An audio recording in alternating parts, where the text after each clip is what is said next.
안녕하세요. 김성겸 목사입니다. 산돌 성경 읽기에 오신 여러분 환영합니다. 오늘은 전도서 11장과 12장 내용 살펴보겠습니다.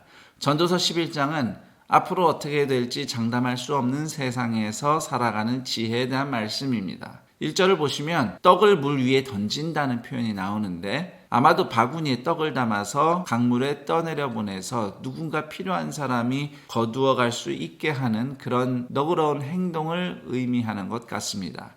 1절과 2절의 핵심은 타인에게 너그러움을 베푸는 삶이야말로 알 수 없는 미래를 대비하는 진정한 지혜라는 것이죠. 평소에 도움을 베풀었으니 내가 재앙을 만나게 될 때는 역으로 도움을 입을 수 있게 될 것이다. 이런 말씀입니다. 그리고 3절, 4절은 날씨나 풍세를 관찰하는 농부의 모습을 그리고 있는데요. 아무리 계절과 날씨가 매년 일정하게 반복이 된다고는 하지만 때마다 변수가 있죠. 돌풍이나 폭우나 기근이 언제 어떻게 일어날지 알 수가 없습니다. 그래서 농부는 3절과 4절처럼 늘 하늘과 환경을 관찰합니다. 예측하기 위해서죠. 하지만 예측이라는 것이 늘 불확실해요. 그러므로 그렇게 두려워서 관측만 하다가는 4절 말씀처럼 아무것도 할 수가 없다. 이런 내용입니다. 인생이 이렇다는 것이죠. 예측할 수 없는 일들이 언제든지 일어날 수 있어요. 그러면 우리는 어떻게 살아야 하는가? 6절, 7절의 농부처럼 오늘 할 수 있는 농산일에 최선을 다하는 거죠. 오늘 햇빛을 볼 수 있음을 기쁘게 여기면서 말입니다. 물론 8절 말씀처럼 빛을 많이 볼수록 그만큼 어둠도 많이 보게 됩니다. 하루 더 살면 사는 만큼 낮과 밤을 동시에 더 많이 보는 것 아니겠습니까? 하지만 앞으로 그럴 일들도 다 헤벨, 연기처럼 지나갈 일들이라는 것이지요. 그러므로 결론은 오늘 보는 햇빛을 감사하며 누리며 사는 겁니다. 그리고 오늘 할 일을 하면서 사는 겁니다. 그 다음 9절 이하에서 12장 8절까지는 일명 청년들을 향한 지혜의 말씀이 기록되어 있습니다. 11장 9절 10절은 오늘 즐겁게 사는 건 좋은데 대신 하나님의 심판이 있다는 것을 기억하라고 권면하고 있습니다. 하나님을 기억한다면 근심을 가져올 악을 오늘 떠나는 삶을 살아야 한다고 권면합니다. 그것이야말로 오늘을 진정으로 즐겁게 사는 지혜로운 길입니다. 그 다음 12장으로 가면 11장에서 청년에게 주는 교훈이 계속 이어지고 있습니다. 1절에서 8절은 하나님의 심판날을 묘사하면서 그때가 오기 전에 하나님을 기억하라고 권면하는데요. 여기서 인상적인 점은 하나님의 심판은 분명히 두려운 일인데 그 하나님을 전도자는 너의 창조주라고 호칭을 하고 있다는 사실입니다. 심판주가 아니고 창조주라고 부르고 있지요. 결국 심판하실 하나님은 우리의 창조주 하나님, 즉 우리를 사랑하셔서 창조하신 하나님이란 뜻입니다. 그러므로 성도가 심판하실 하나님을 기억한다는 것은 창조하셨을 뿐만 아니라 구원하실 하나님을 기대하고 신뢰함을 의미합니다. 12장 8절에서 헤벨 헛되다고 3번 선언하면서 전도자의 가르침은 막을 내립니다.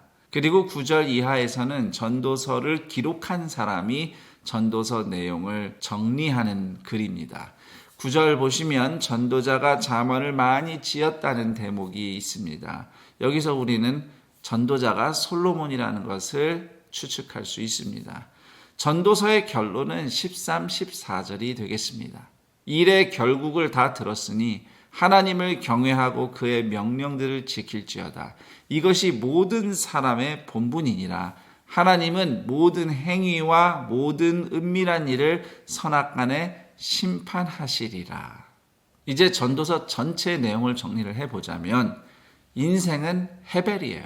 수증기처럼 연기처럼 있다가도 없는 언제든지 사라질 수 있는 것입니다. 아무리 인생을 훌륭하고 의롭게 살았다고 하더라도 결국은 의지할 만한 대상이 아니라는 것입니다. 그러나 세상에서 헤벨이 아닌 유일한 것 한 가지가 있는데 바로 하나님이 반드시 선악간에 심판하실 것이라는 사실입니다. 그러므로 비록 헤벨 인생이긴 하지만 심판하실 하나님을 믿고 훗날 하나님 앞에 설 때를 소망하면서 오늘 하나님의 말씀을 듣고 따르며 사는 삶을 이루어갈 수 있습니다. 그렇게 하나님께 순종하며 살았다고 해서 내가 열심히 살아서 이런 훌륭한 인생 만들었다고 자랑할 것도 없습니다. 그렇게 자랑하면 그거 다 헤벨이에요. 헛된 거예요. 그게 성도의 인생의 목표가 아닙니다. 훗날 선악간에 심판하실 하나님이 선하다고 판결하실 사람답게 오늘을 사는 것이 성도의 최고의 목표라고 하겠습니다. 이 전도서 메시지가 예수 그리스도의 십자가 복음 안에서 이렇게 풀어집니다. 고린도전서 13장 12절 13절 말씀입니다. 우리가 지금은 거울로 보는 것 같이 희미하나 그때는 얼굴과 얼굴을 대하여 볼 것이요 지금은 내가 부분적으로 아나 그때에는 주께서 나를 아신 것 같이 내가 온전히 알리라.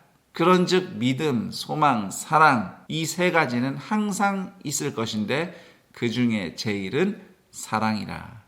당시 거울은 청동 거울이었습니다. 얼굴을 봐도 희미하게 보였어요. 성경은 인생이 청동 거울에 비춘 희미한 형상 같지만 예수님 안에 있는 성도에게는 희미하지 않은 확실한 미래가 있다고 말씀합니다. 마지막 심판 때에 우리는 예수님을 얼굴과 얼굴을 마주하듯이 직접 뵙게 될 것이고 오늘 이 시간 잘 몰라도 그냥 믿음으로 살아냈던 모든 것들을 다 알게 되는 때가 올 것입니다. 디모데후서 4장 7절 8절의 바울의 고백처럼 우리는 달려갈 길 다 마치고 나면 의로우신 심판주이신 예수님이 준비하신 의의 면류관을 받을 사람들이에요. 그러므로 비록 헤벨 같고 희미한 인생 속에서도 마지막 심판주로 오실 예수님을 의지하고 오늘 이 시간을 영원하신 예수님과 함께 살아가는 것입니다. 예수님의 말씀을 따라 믿음과 소망과 사랑으로 살아갑니다. 꾸준히 하나님을 신뢰하고 무슨 일을 만나도 흔들림 없이 소망하고 어떤 여건에서든지 아낌없이 사랑하며 살 수 있습니다. 이것이 헤벨과 같은 세상 가운데서 영원하신 예수님과 동행하는 오늘 바로 저와 여러분의 인생입니다. 여기까지 전도서 11장 12장 내용 살펴봤습니다. 그리고 이렇게 해서 욥기와 잠언 전도서를 읽는 산돌 성경 읽기 시즌 4가 끝났습니다. 그동안 수고하셨고요. 이 힘들고 어려운 때에 하나님의 말씀이 우리의 삶을 붙잡는 은혜를 계속해서 누리시는 여러분들 되기를 축복합니다. 그럼 저는 여기서 인사드리고 다음에 또다시 시작될 산돌 성경 읽기 그 다음 시즌에 여러분 다시 찾아뵙겠습니다. 감사합니다.